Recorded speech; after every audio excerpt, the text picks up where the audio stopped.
Hello అండి. Hi. Welcome to మనోహరం. మీ గులాబీ మొక్కలు పూయడం ఆగిపోయినాయా? అయితే ఈ వీడియోని మొత్తం చూడండి. నాకు కూడా కొంచెం గులాబీ మొక్కలు పూయడం ఆగిపోయినాయి. అప్పుడు నేను ఒక వారం 10 రోజుల క్రితం ఒకటి ఇచ్చాను మొక్కలకి, కొన్ని టిప్స్ పాటించాను. ఆ తర్వాత ఇలా గుత్తులు గుత్తులుగా పువ్వులు రావడం మొదలైనాయి. ఆ టిప్స్ ఏంటో మీకు కూడా నేను షేర్ చేస్తాను. వీడియోని మొత్తం చూడండి. అసలు ముందర ఈ గులాబీ మొక్కలు ఈ వింటర్ టైంలో ఏ ప్లేస్లో ఉన్నాయి అన్నది ఫస్ట్ మనం చూసుకోవాలండి. దీనికి కనీసం 4-5 గంటలు కంపల్సరీగా ఎండ పడుతుందా లేదా అన్నది గమనించుకోవాలి. ఎందుకంటే ఎండాకాలంలో అయితే మంచి ఎండ అయితే దీనికి సరిపడా ఎండ వస్తుంది. ఇప్పుడు వింటర్లో కొంచెం ఎండ తక్కువగా ఉంటుంది కాబట్టి మనది ఏ ప్లేస్లో ఉంది, మంచి ఎండ పడే ప్లేస్లో ఉందా లేదా మొక్క అనేది ముందుగా గమనించుకోవాలి. ఎండ అనేది సరిగ్గా పడకపోతే మొక్కలో ఎటువంటి గ్రోత్ ఉండదు. అలా ఎటువంటి గ్రోత్ లేకపోతే ఆటోమేటిక్గా పువ్వులు అనేవి కౌంట్ తగ్గిపోతుంది. అందుకని మంచి ఎండ పడేటట్టుగా చూసుకోండి. ఇగోండి ఇట్లా నేను తీసుకున్న కొన్ని టిప్స్ వల్ల నాకు ఇట్లా కొత్త చిగుళ్ళు స్టార్ట్ అయినాయి. ఇలా కొత్తగా చిగుళ్ళు స్టార్ట్ అయిన తర్వాత ఆటోమేటిక్గా మంచి మంచి మొగ్గలు రావడము, పువ్వులు మంచిగా పూయడము స్టార్ట్ అవుతాయి. ఎండ పడితేనే పువ్వుల సైజు ఫుల్గా విచ్చుకుంటుందండి. లేకపోతే మళ్ళీ సగం సగం పువ్వులు విచ్చుకుంటాయి. అందుకని ఎండ అనేది ఇక్కడ ఇంపార్టెంట్. తర్వాత ఇలా మట్టిలో ఉన్న కలుపు మొక్కలు అవన్నీ కూడా తీసేయాలి.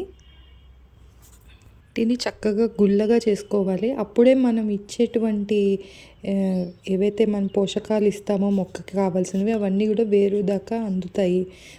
పైన మట్టి గట్టి పడిపోయినట్టుగా ఉన్నట్టయితే మనం ఇచ్చేవి అలాగే కిందికి వెళ్ళిపోతాయి, డ్రైనేజ్ హోల్ నుంచి బయటకు వచ్చేస్తాయి. మట్టిని మనం గుల్లగా చేస్తే అప్పుడు మట్టిలో మంచిగా ఇంకుతుంది మనం ఇచ్చేది.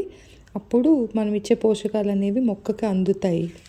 మట్టిని ఎప్పటికప్పుడు తవ్వుకోవడం వల్ల 2 యూజెస్ అండి. ఒకటి, కలుపు మొక్కలు అనేవి పెరగకుండా ఉంటాయి. అవి ఒక్కొక్కసారి పెరగడం వల్ల ఏమవుతుందంటే ఈ గులాబీ మొక్కలకి తొందరగా ఫంగల్ అటాక్స్ రావడము స్టార్ట్ అవుతుంది. అందుకని మట్టిని మనం తవ్వుకుంటుంటే కలుపు మొక్కలు అనేవి పెరగకుండా ఉంటాయి. అలాగే మనం ఇచ్చేటువంటి ఏదైతే న్యూట్రిషన్స్ ఉంటాయో అవి ఈ మొక్కల కన్నా కూడా కలుపు మొక్కలు ఉంటే అవి ఎక్కువ తీసేసుకుంటాయి. అందుకనే వీటికి కరెక్ట్గా అందాలి అంటే కలుపు మొక్కలు ఉండకూడదు. ఇందాక చెప్పుకున్నట్టుగా మట్టిని గుల్లగా చేసుకోవడం వల్ల మనం ఇచ్చే పోషకాలన్నీ వేరు దాకా అందుతాయి, చక్కగా మొక్క తీసుకుంటుంది. అలాగే మొక్కకి వాటర్ కూడా మంచిగా ఇవ్వాలి. ఎక్కువ బురదలాగా కాకుండా, అలానే తేమ లేకుండా ఉండకుండా మంచిగా వాటర్ చూసుకొని, ఇచ్చిన మట్టి మొత్తం ఆరిపోయింది, ఇంకా వాటర్ ఇవ్వాలి మొక్కకు అనుకున్నప్పుడు మంచిగా వాటర్ ఇచ్చేసుకోవాలి. మట్టి ఎప్పుడు చక్కగా పూర్తిగా ఎండిపోకుండా, అలానే వాటర్ తడిగా ఉన్నా కూడా వాటర్ చూసుకోకుండా పోయకుండా ఎప్పుడు వాటర్ కావాలో చూసుకొని మొక్కకి ఇస్తూ ఉండాలి. నెక్స్ట్ నేను ఇంకొకటి కేర్ తీసుకున్నది ప్రూనింగ్ అండి. ఇలా ఎండిపోయిన పువ్వులని ఎప్పటికప్పుడు ప్రూన్ చేసేసుకున్నాను. సాఫ్ట్ ప్రూనింగ్ అంటారు దీన్ని. అంటే ఆ పువ్వులని ఎప్పటికప్పుడు తీసేసాను నేను. ఇది ఎప్పటికప్పుడు తీయకుండా అలాగే వదిలేసినట్టయితే అక్కడ నల్లటి మచ్చలు కానీ, నల్లటి పురుగులు కానీ అక్కడ స్టార్ట్ అయ్యే అవకాశం ఉంటుంది. అందుకని ఎప్పటికప్పుడు ఏవైతే ఎండిపోయిన పువ్వులు ఉన్నాయో వాటిని తీసేసుకున్నాను. అలాగే మనం దీనికి యూజ్ చేసేటువంటి టూల్స్ ఏవైతే ఉంటాయో వాటిని కంపల్సరీగా ఒకసారి మనం యూజ్ చేసే ముందర క్లీన్ చేసుకొని యూజ్ చేసుకోవాలి.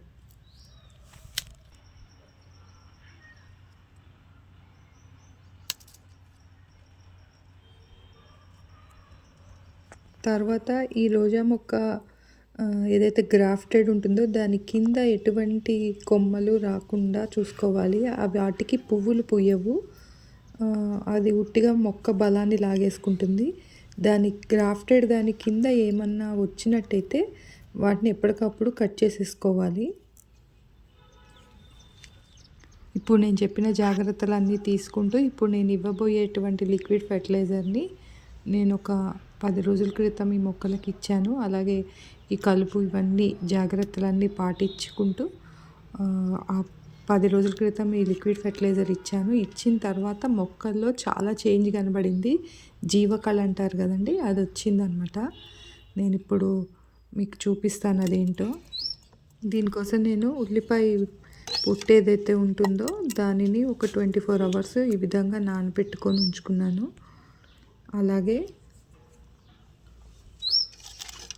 Coffee powder, instant coffee powder ఒక ప్యాకెట్ తీసుకున్నాను. ఏదైనా సరే ఇక్కడ నేను బ్రూ తీసుకున్నాను.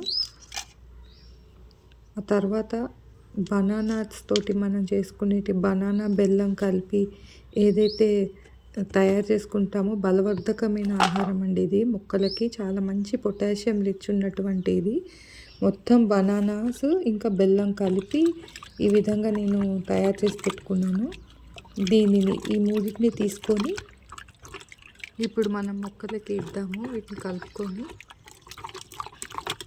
ఇక్కడ మీరు కావాలంటే బనానా తొక్కల్ని ఎండబెట్టి పొడి చేసుకొని కూడా వాడుకోవచ్చు దీని బదులు. అలాగే ఉల్లిపాయ తొక్కల్ని వాటర్లో నానబెట్టే బదులు దాన్ని ఒకసారి కొంచెం ఎండబెట్టి మిక్సీలో ఇలా తిప్పినట్టయితే పౌడర్ లాగా వస్తుంది. దాన్ని కూడా యూజ్ చేసుకోవచ్చు. అలా అప్పుడు అది పౌడర్ ఫామ్లో మొక్కకి ఇచ్చి వాటర్ ఇవ్వాలన్నమాట. ఉల్లిపాయ పొట్టుని పౌడర్ లాగా, బనానా తొక్కల్ని పౌడర్ లాగా, కాఫీ పౌడర్ని వాటర్లో కలిపేసి మొక్కకి ఇవ్వాలి. నేను ఇప్పుడు ఇక్కడ ఉల్లిపాయలను కూడా వాటర్లో నానబెట్టి ఒక 24 అవర్స్ దాని వాటర్ తీసుకుంటున్నాను. అలాగే బనానాని బెల్లాన్ని కలిపి నేను ఒకటేసారి తయారు చేసి పెట్టుకుంటాను కొంచెం, అది యూజ్ చేసుకుంటున్నాను.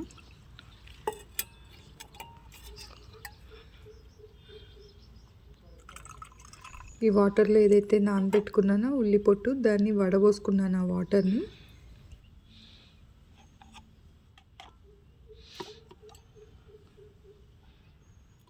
తర్వాత ఈ బనానా దీన్ని 1 నుంచి 2 స్పూన్లు తీసుకొని దాన్ని వాటర్లో కలుపుకుంటున్నాను.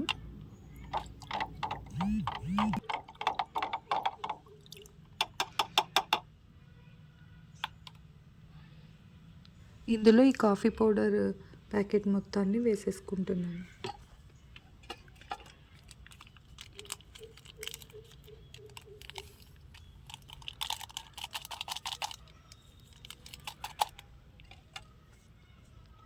ఒకసారి అన్నిటిని మూడింటిని బాగా కలిపేసుకొని ఇప్పుడు ఈ మూడింటిని కలుపుకున్న వాటర్కి డబల్ వాటర్ పోసుకొని దాన్ని మొక్కలకి ఇవ్వాలి. దీన్ని బాగా డైల్యూట్ చేసుకొని ఇవ్వాలి మొక్కలకి.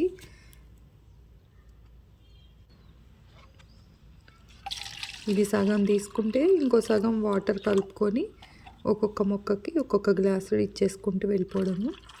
ఇది చేశానండి నేను ఒక 10 రోజుల క్రితము. ఆ తర్వాతనే నాకు మొక్కల్లో మంచి చేంజ్ కనబడింది.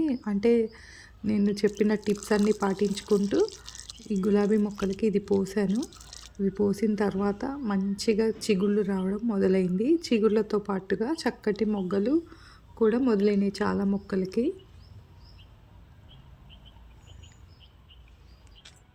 ఇలాంటి ఏ ఫెర్టిలైజర్స్ ఇచ్చినా కూడా ముందర మొక్క మొదల దగ్గర చక్కగా ఇట్లా గుల్లగా చేసుకోవడం మాత్రం మర్చిపోకండి. ఇలా చేసుకొని ఇచ్చినట్టయితే మనం ఇచ్చేటువంటి ఏ పోషక పదార్థమైనా సరే ఆ మొక్కకి చక్కగా అందుతుంది. ఒకవేళ మీరు ఉల్లిపాయని, అరటిపండుని ఇలా పౌడర్ లాగా చేసి ఇద్దామనుకుంటే ఇలా తవ్వుకొని అందులో ఆ పొడిని పెట్టేసి మట్టి కప్పేసేసి కాఫీ పౌడర్ని వాటర్లో కలిపేసేసి ఇచ్చేసేయండి మొక్కకి. ఇలా ప్రతి 15 రోజులకు ఒకసారి చేయండి. మొక్క మంచిగా పూస్తాయండి పువ్వులు. మీ గులాబీ చెట్లు కూడా పూయడం కనుక ఆగిపోయి దాని గ్రోత్ లేకపోతే ఇప్పుడు నేను చెప్పిన టిప్స్ అన్నీ పాటించండి. ఇలా చక్కగా న్యూ గ్రోత్ తోటి చక్కటి పూలతోటి మొక్క అంతా నిండిపోతుంది. మీకు వీడియో నచ్చినట్టయితే ఛానల్ని సబ్స్క్రైబ్ చేసుకొని ఒక లైక్ ఇవ్వండి ఈ వీడియోకి. అలాగే షేర్ చేయండి. మరిన్ని వీడియోస్ తోటి మళ్ళీ మీ ముందుకు రావడానికి ప్రయత్నిస్తాను. Thank you for watching.